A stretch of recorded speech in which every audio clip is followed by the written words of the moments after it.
Hello, this is Russell Moore, and you're listening to The Russell Moore Show, brought to you by Christianity Today. Every week, we explore here conversations and questions from a Christian perspective to help you sort out how to live as a follower of Jesus in confusing times. And this week, we have a conversation to seek to do just that.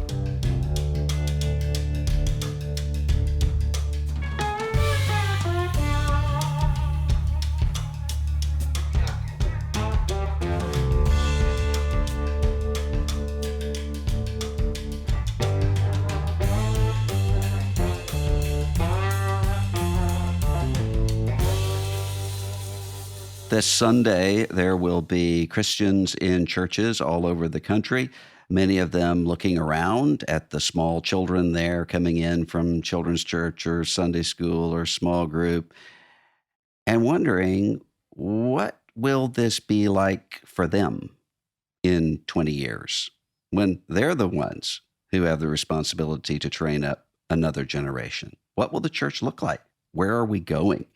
And today I wanted to talk to somebody that I trust deeply on these questions of statistics and trends and mapping out where we are and where we're going. And that's Dr. Ryan Burge, who's Associate Professor of Political Science at Eastern Illinois University. He's the author or co-author of 4 books, including The Nuns, 20 Myths About Religion and Politics in America, and The Great Dechurching. He writes all over the place, including in his Substack every Monday and Thursday about graphs about religion that we'll put a link to in the show notes. And he's been a pastor also at an American Baptist church every week for many years. Ryan Burge, thanks for being with us today. It's always a pleasure to talk. A lot of people, when they start thinking about this question of what is religion going to look like in the United States, ask, are we just a little bit behind Europe? We're a lot behind Europe, actually. I mean, it depends on what our reference case is. You know, I mean, if we're comparing ourselves to Italy, we're not that far behind. If we're comparing ourselves to Denmark, we're way far behind, because like 25% of Italians go to church every Sunday. And it's about the same share in America. So we're kind of on par with the Italians. But with the Danes, 3% of Danish people go to church every Sunday. And so we're 8 times that number. I think our closest kind of comparison would be the UK, France, Germany, and they're in the low single digits. So 10, 12, 14%. So in terms of religious attendance, we're still fairly far ahead of them. And I think where we really outpace the Europeans is on measures of belief. Still almost 90% of Americans say they believe in God at some level. And in Europe, it's hard to get data on Europe, but it's less than half in some countries have a belief in God at all. So I always tell people we're more culturally religious than Europe, it feels like, if we're not more actively. We're definitely more actively, but we're a lot more culturally religious. And I don't think we're ever going to get to the sort of secular nation like we have in a lot of Scandinavian countries right now. Why not? I don't know. That's a good question. America is just like ruggedly religious, and we've been that way since from the very beginning. I always tell my students we were founded by scoundrels and scallywags and religious weirdos. You wouldn't leave Western Europe in the 1700s. You've got a good life. You had to come here because things weren't good.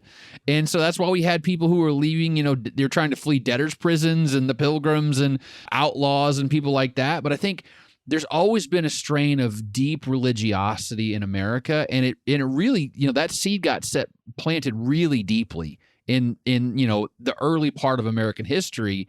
So one of the real brilliances of our country is that we never had a state church. And most countries in Western Europe did, and some still do, by the way. People don't realize in Germany, you have to opt out of paying taxes to a religious body. You're automatically opted in. Mm-hmm. We never had that in America, actually, past the colonial period.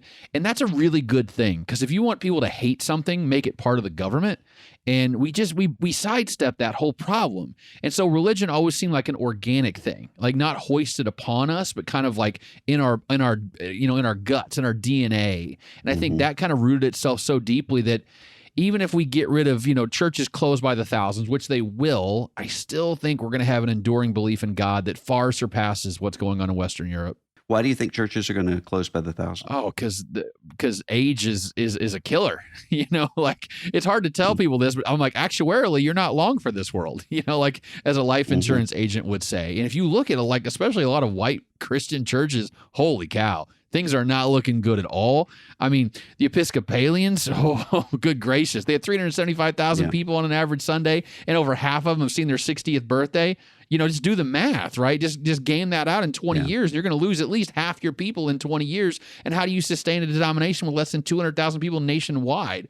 But listen, the Southern Baptists are not in a whole lot better spot. The average Southern Baptist is in their late 50s now. And there's not this huge chunk of, 25 to 30-year-olds who are aging into leadership in the SBC to kind of replace all those people that will be aging out of leadership over the next 15 or 20 years. There's just no evidence in the data that most, not all, that most denominations are going to be the same size or larger in 20 years than they are right now. I would think that most, the vast majority, 90+%, are going to be demonstrably smaller in 20 years. And we're talking 10, 15, 20% smaller on the good side. Obviously, I can't model the Holy Spirit. I can't model revival. All those things are possible. But if you just follow the trend lines and where they're going, it does not look good for almost all denominational Protestant Christianity right now. Well, many people will bring up that very point of revival. And well, things have turned around before very dramatically. But I mean, obviously, God can do anything. Holy Spirit can do anything. But is that historically true? Have we seen the kind of trend that we're in now reversing as the result of a revival? Yeah, so the tentpole statistic from the Great Dechurching was during the First Great Awakening and the Second Great Awakening and all the Billy Graham revivals in America combined, about 40 million people came to Christ. And the share of Americans the number of Americans who never attend religious services went from 44 million to 84 million between 2008 and 2022. So all 40 million people that were added in those three major historical events have all been lost in just the last 15 years. And there's really, so the thing about revival, I was talking to someone about this. So we were talking about revival, obviously. Can you predict revival? It's one of those things that only makes sense in reverse. It seems like you can look back and go, oh, all the pieces were correct to have a revival.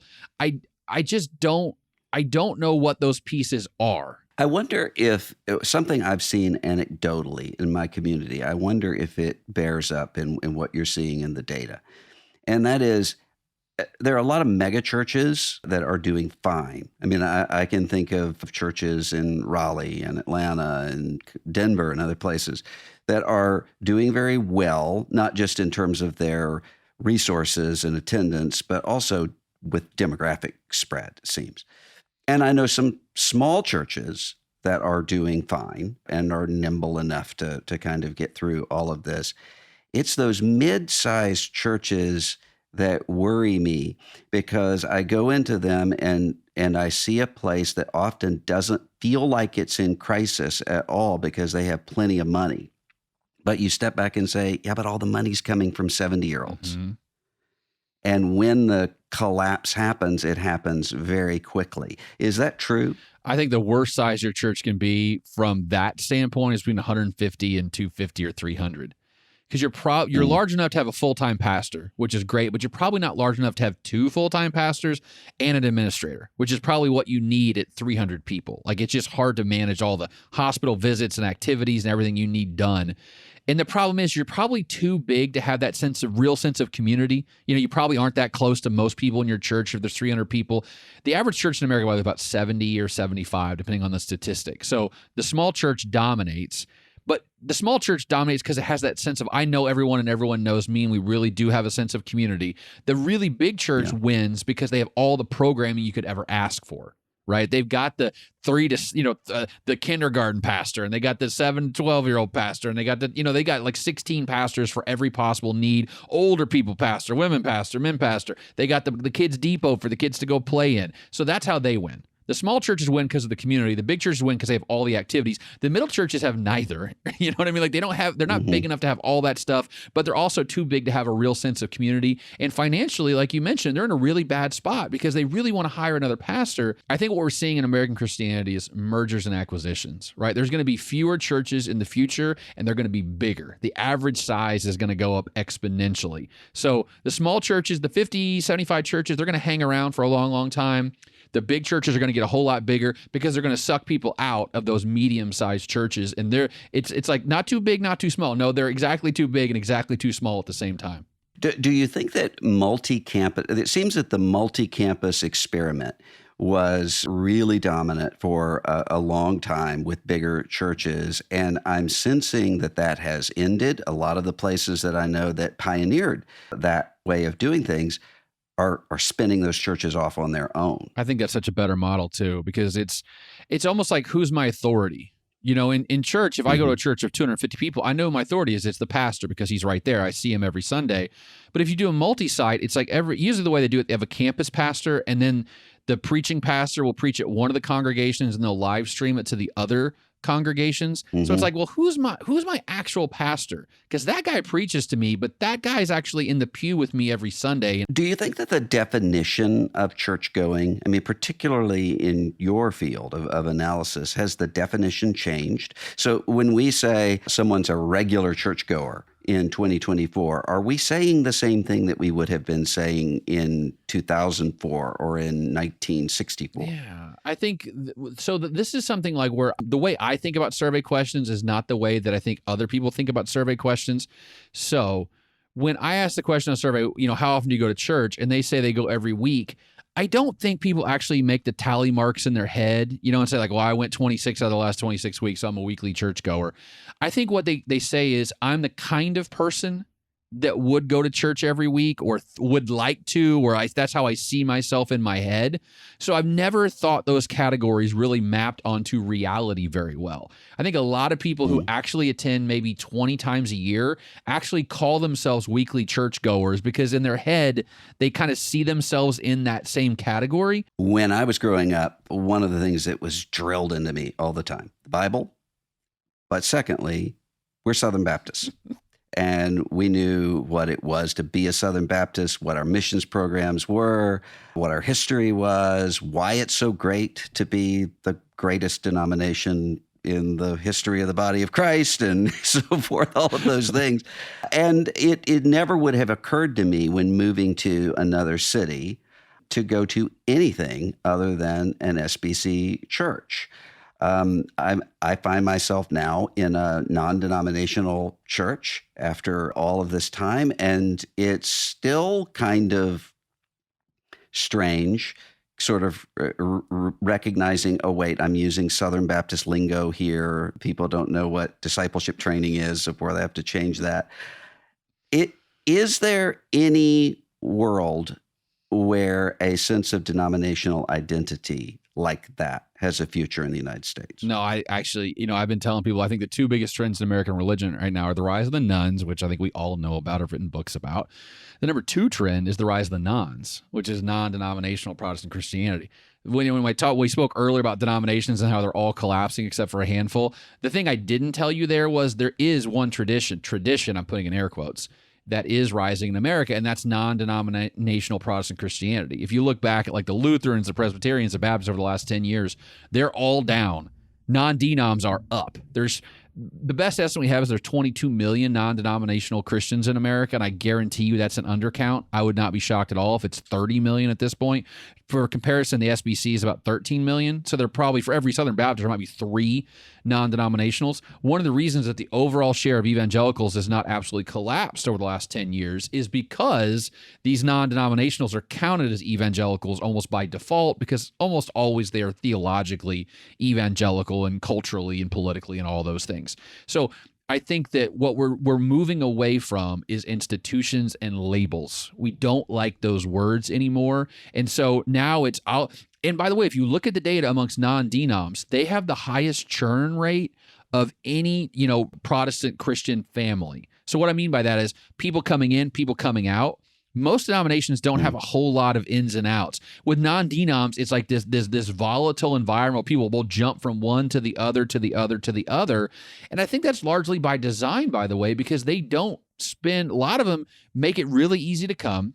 They don't, do membership. They don't build strong tie. I know they encourage you to join a small group, but how many people actually join a small group is a whole different story. They don't really focus on things like catechism or discipleship, to use the Southern Baptist term. It's y'all come on Saturday night or Friday night or Sunday morning or whenever you can. And if you can't, that's fine. And I think that's the problem, right? Is they don't build that stickiness that denominations used to build. And so now I think people have a lot less brand loyalty than they used to have, which I think is kind of antithetical to what I thought church was growing up, which was like living your life with people over a long period of time. And they're seeing every part of your life, beginning, middle, and end.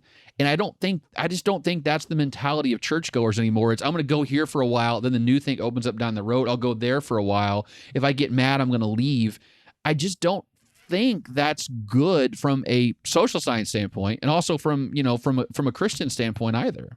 One of the things that was a constant refrain in the big controversy that went through my denomination in the 80s and 90s is that liberalism kills churches and Bible-believing conservatism grows churches. And so you could say, just look at the data. These mainline denominations are collapsing. They're going away. We're growing. We're moving forward. Were the conservative denominations just behind the trends?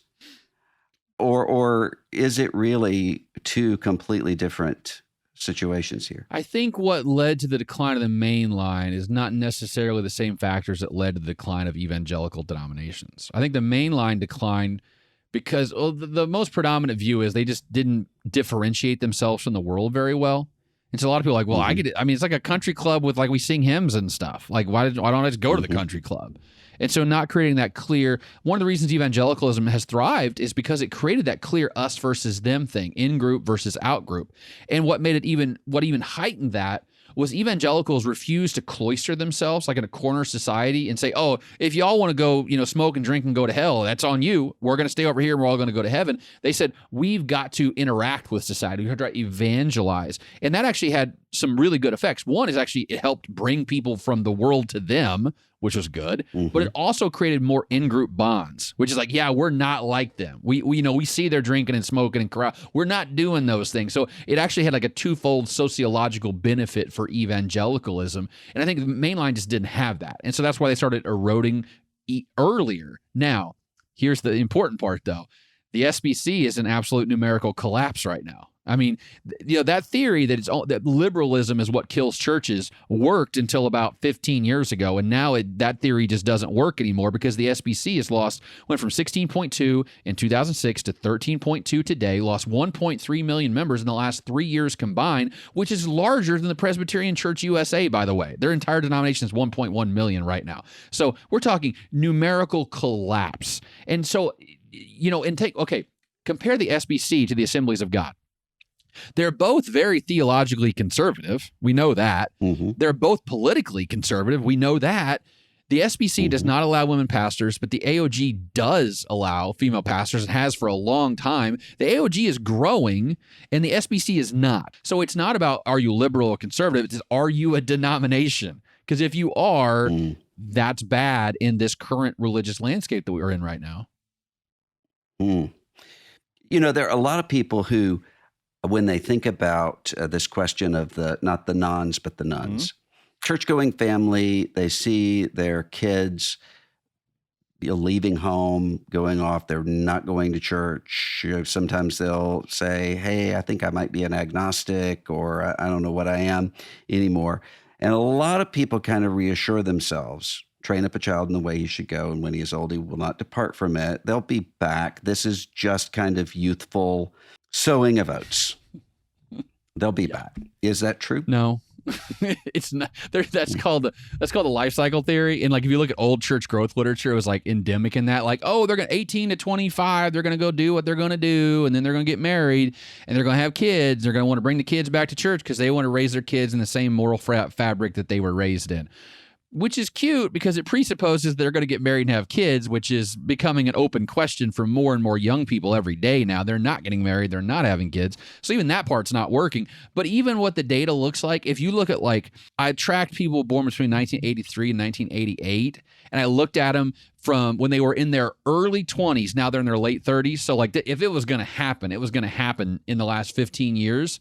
The share who are nuns almost doubled in that birth cohort over the last 15 years. So despite all the things that you should do to get you back in church, it's not happening. And even if you look at the boomers are leaving religion. Now, not as fast as millennials and Gen Z, but they're not as religious as they were 20 years ago. They're actually leaving religion, not at a high rate, but it's not going up, it's going down. So there's no evidence in the data if there's any age group that's coming back to faith. There's really no evidence of revival in the data. Men, women, young, old, black, white, Asian, Hispanic. One thing we do know is liberals are leaving faster than conservatives. Political liberals are leaving faster than conservatives, but conservatives are leaving now too. Actually, church attendance dropped more amongst Republicans than Democrats. There are some people who would say, well, yes, that's the problem, is that we're in a secularizing American culture, but that can be turned around if there's a culture that incentivizes piety and church going. And the way that we get there is for evangelicals and conservative Catholics and others to really get the levers of political power and to know how to use it. So if we simply assert ourselves more as a cultural political force, we can at least start to address that. Is that a good strategy? Oh, you teed me up, Russell. I'm not going to lie. This is my hobby horse the last couple. Because with Trump and the abortion thing, right? For which when that's recently happened, he comes out and says it's a states' rights issue. I'm not going to, sign a national ban on abortion. I think the issue is a lot of it's dig in. Right. So when you see this collapsing happen, dig in your heels, become more strident in your faith, become more conservative, become more vocal about how conservative you are on things like same-sex marriage and abortion, because then that will set you apart from the world. Now, if you look at the data on abortion specifically, what you see is that millennials and Gen Z have become much more left-leaning on abortion in just the last 5 years. And I think we can all say that's probably a direct reflection of what happened with the overturning of Roe and all the discussion that's happened about abortion. But what's even more fascinating about that is the larger leftward shift is amongst millennials and Gen Z women. They are reacting more to that than anything else. And so, I would say, okay, if you can dig in all you want, but what the public is telling you is they don't want that. So now you're even further away. This is the problem of living in a pluralistic democracy. Okay, you can either get what you want by executive fiat and make everyone mad, or you can try to change hearts and minds. You can take option one all you want, but now the dog caught the car, and now America is more in favor of abortion rights today than at any point in the last 50 years. So there's almost been this, it's almost like Chris Hayes, the MSNBC guy, said it's almost like the prohibition thing happened here. We had the 18th Amendment passed, and everyone goes, oh, great idea. And then 6 months later, oh, terrible idea. Let's all go the other direction on that. And I really do think abortion is going in that direction where it's pushing, the church is holding the line, but it's not brought anyone in. If anything, it's actually the magnet's gone the other direction. It's pushing people away from something they could have been open to and now are not open to at all. Do you think that shift on abortion is because in prior years it was a hypothetical? I'm pro-life, you're pro-choice, but things are basically going to be the way that they are right now, and now it's real. Mm-hmm. There are real consequences. People are seeing what's happening in states. They're seeing the debates.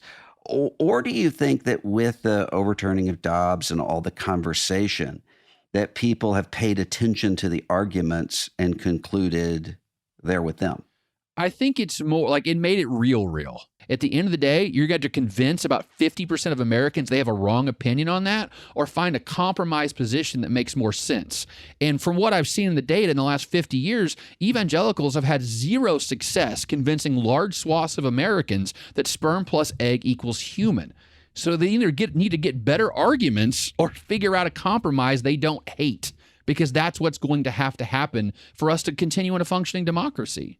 You mentioned the LGBTQ plus issue. If we look around and see some of the splintering of denominations. United Methodist Church, for instance, previously in the Anglican Church over that question, and the churches that have taken the more liberal stance are the ones in much more precipitous decline. Maybe there's an exception to that, but I can't think of one.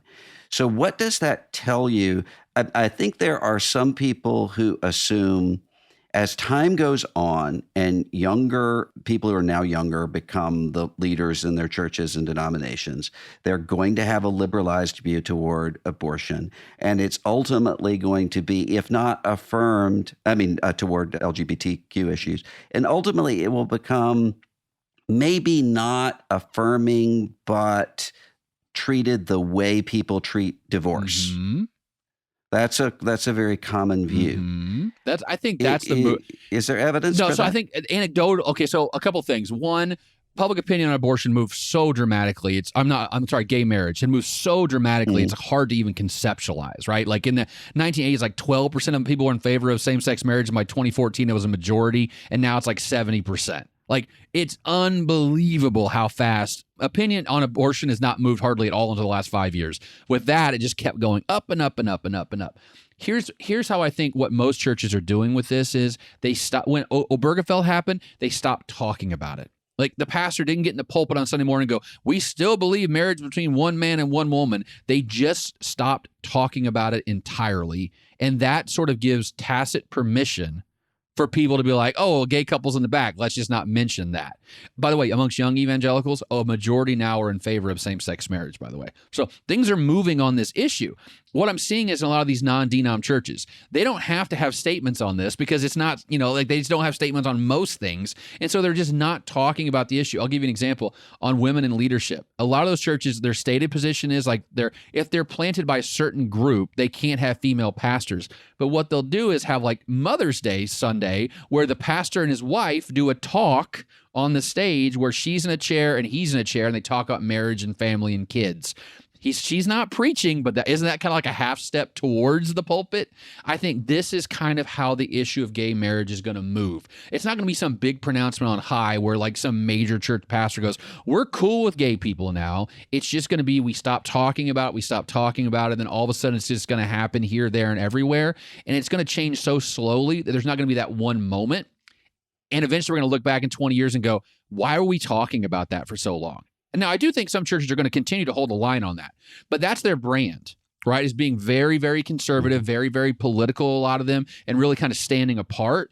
But a lot of those non-denom churches are seeing the writing on the wall, which is they can't be who they can't keep growing, which is what they're trying to do, and hold these positions. With the issue of women that you mentioned earlier, in my Southern Baptist background, I can think of a couple of people who would say, we definitely don't want to move from a hard complementarian view of women in leadership for all kinds of reasons, they would say. But one of them would be because every time that a church or a movement does that, you lose men. And we already have an overly feminized church in terms of demographics, some of them would say. So is that true? So one of the most alarming patterns in the data amongst Gen Z, so people born like 1996 or later, so people in their like mid to early 20s, is that women are more likely to be non-religious than men. And this is now really, yes. And what's funny is I thought I have a data set where it showed up, and I'm like, this might just be a weird data set. Dan Cox from AEI just published a piece on his Substack this week that showed the exact same thing, that young women are leaving religion faster than young men are. And I think like the whole like, oh, we can't have women pastor because it feminizes religion. Now the argument is we can't if we don't have women pastors, now we're part of the patriarchy, and more young women who are middle of the road or left of center are going to leave because they want full access to leadership like they have in every other aspect of life. So I actually think that like the terms of that debate are wrong, because what the data is showing us is that young women, they want to be leaders and they don't want to be in spaces where they can't be leaders. And I guess my other thought is, so in the last 12 months, the two highest profile churches to lead the SBC over this issue are Rick Warren's Saddleback Church and Steve Furtick's Elevate Church in Charlotte, North Carolina. I did the math. In last year, there's 45,000-ish churches in the SBC. all the baptisms in the SBC, 2.5% of them happened in Elevate and Saddleback last year. Churches that ordained women and had female pastors, 2.5% of all baptisms were happening in those two churches. So the whole thing is like we got to be more hard line. Well, you're pushing out churches that are actually baptizing more new believers than almost anybody else in your denomination. So you can have all the theology. And listen, I know what people are going to say.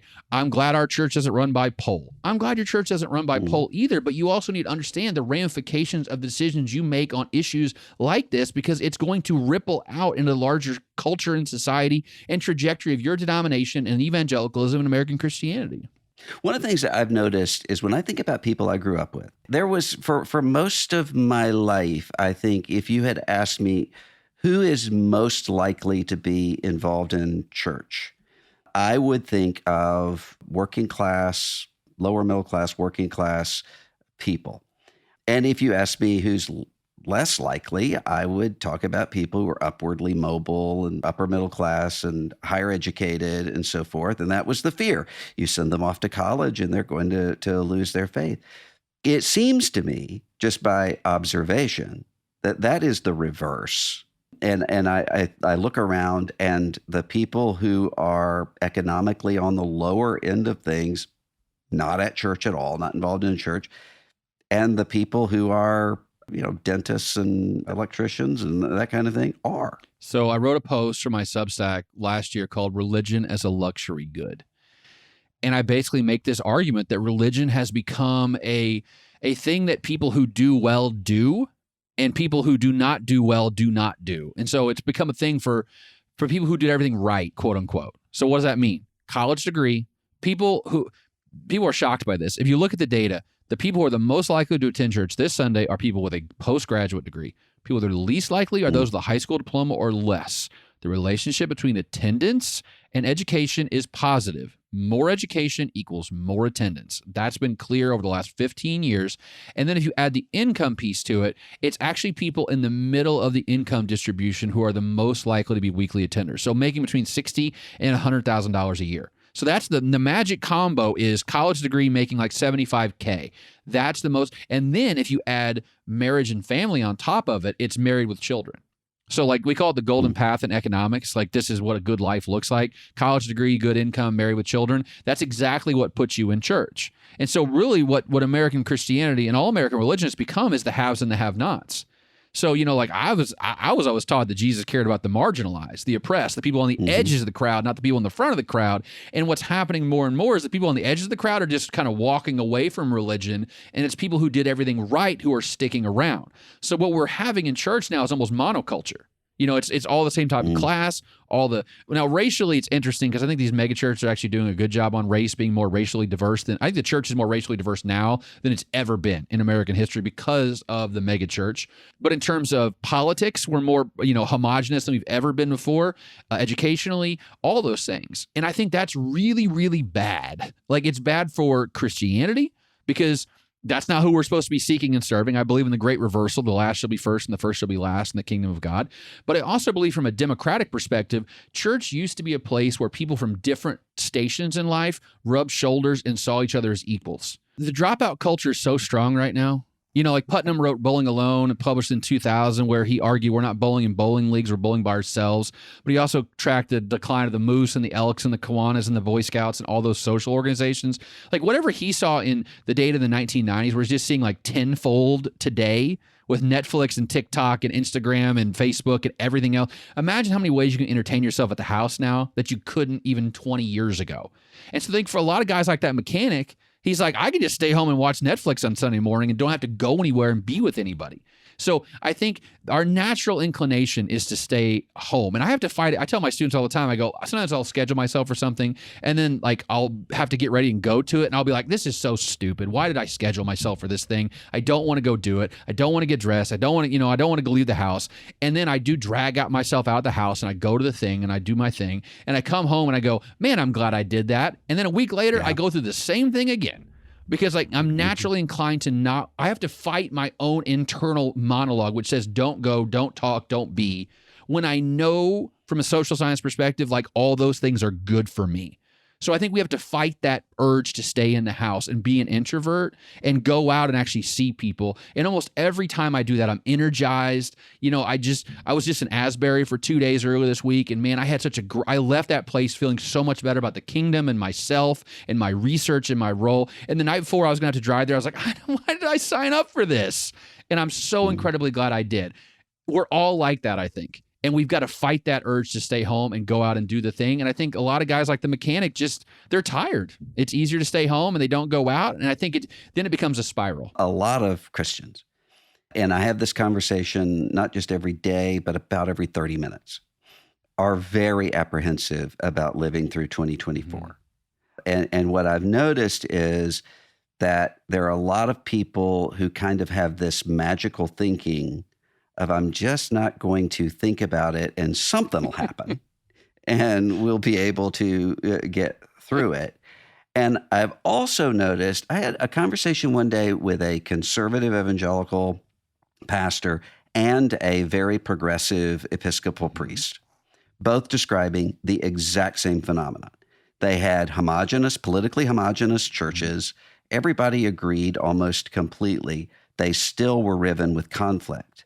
Because it's not just, does the pastor agree with me on this political issue? It's, does the pastor emphasize whatever it is that I care about and make that central? And both of these pastors are exhausted.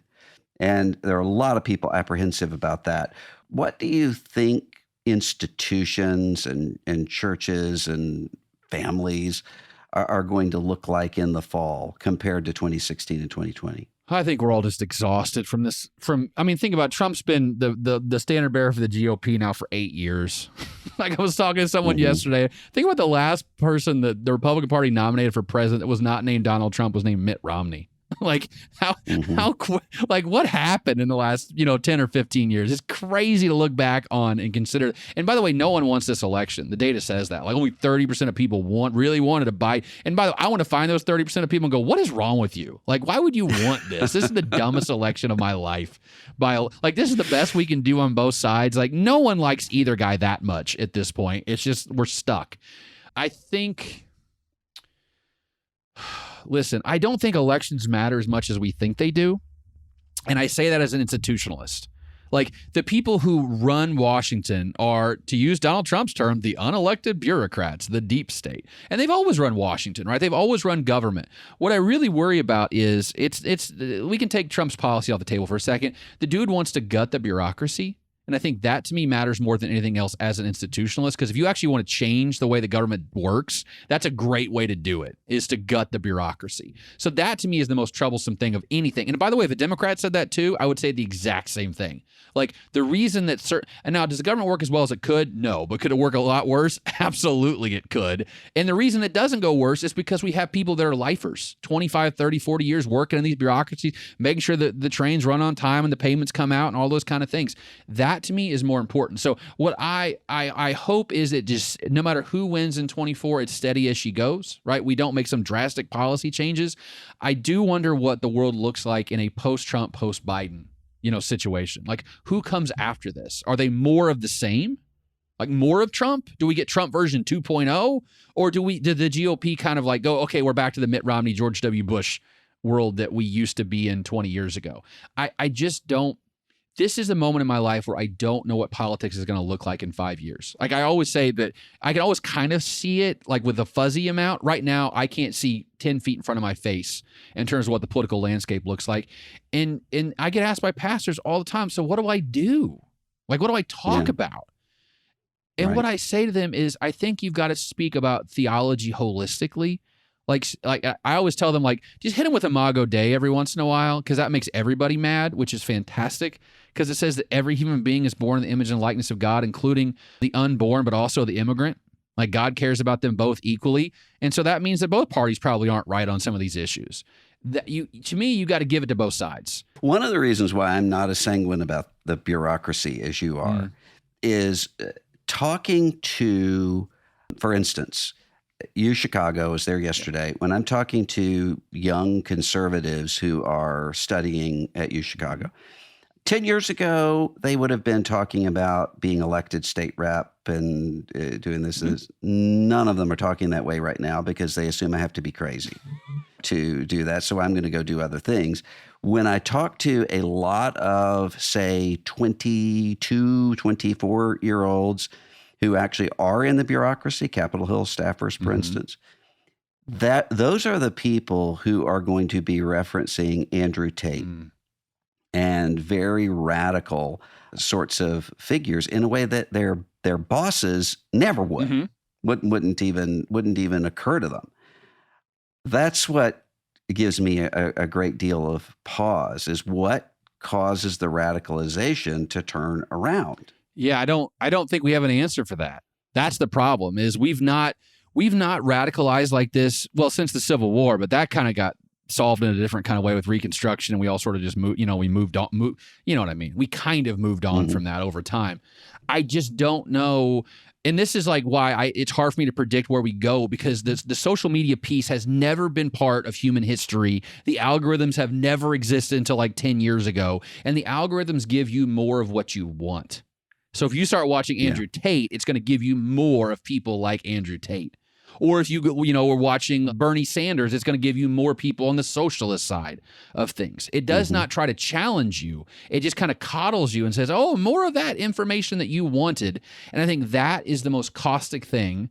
And remember, churches used to be places where you had debate. You had people from different viewpoints. And you realize, like, listen, Bob votes different than me, but Bob's a good dude, loves his family, loves his church, loves God, tries his best. He just managed to vote for the other guy. And now it's no. If Bob votes the other guy, he's voting for evil. That is hard to come back from. And I think that is the rhetoric that we have to stop with. Compromise is not a dirty word, okay? The perfect is the enemy of the good. And we cannot survive as a democracy unless people of faith say, I don't have to get all of my way, but I want the policy position to come one click closer to my preferred position.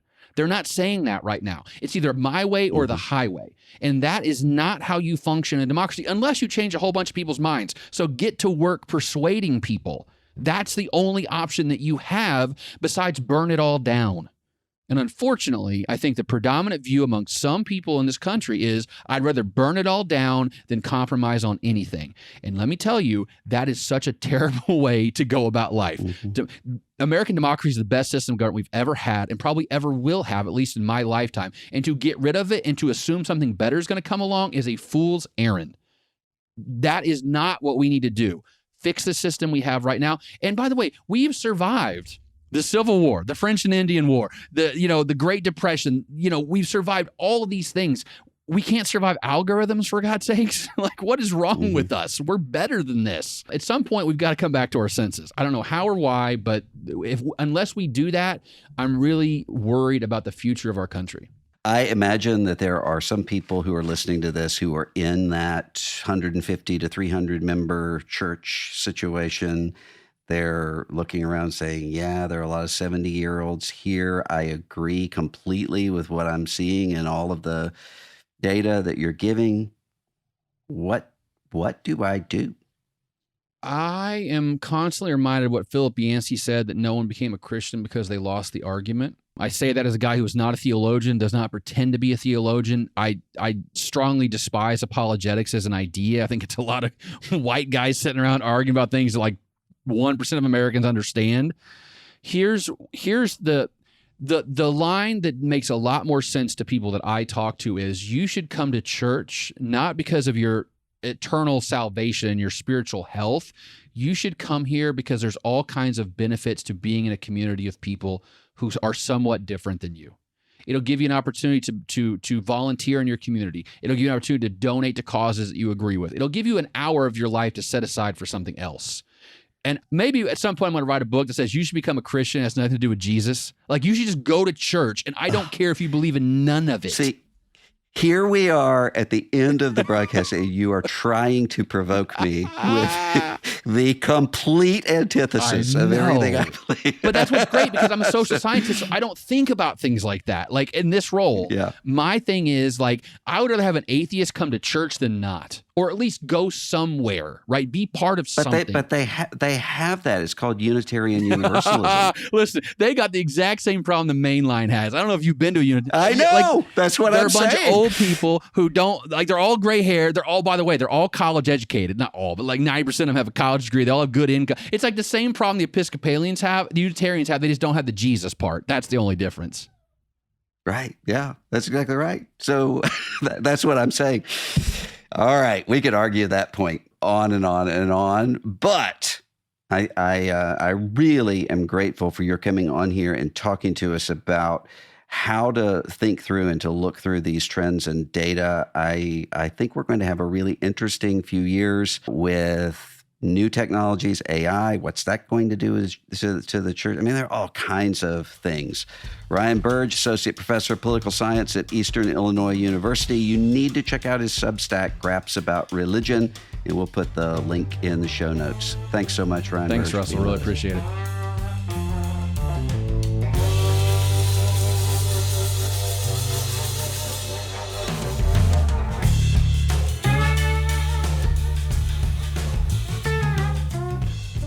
If you enjoy The Russell Moore Show, take a second to share this episode with a friend or leave a rating and review wherever you get your podcasts. The Russell Moore Show is a production of Christianity Today. Executive producers are Eric Petrick, Russell Moore, and Mike Cosper. Host is Russell Moore. Produced by Ashley Hales. Associate producers are Abby Perry and Mackenzie Hill. Director of Operations for CT Media is Matt Stevens. Audio engineering provided by Dan Phelps. Video producer is Abby Egan. And the theme song for The Russell Moore Show is Dusty Delta Day by Lennon Hutton.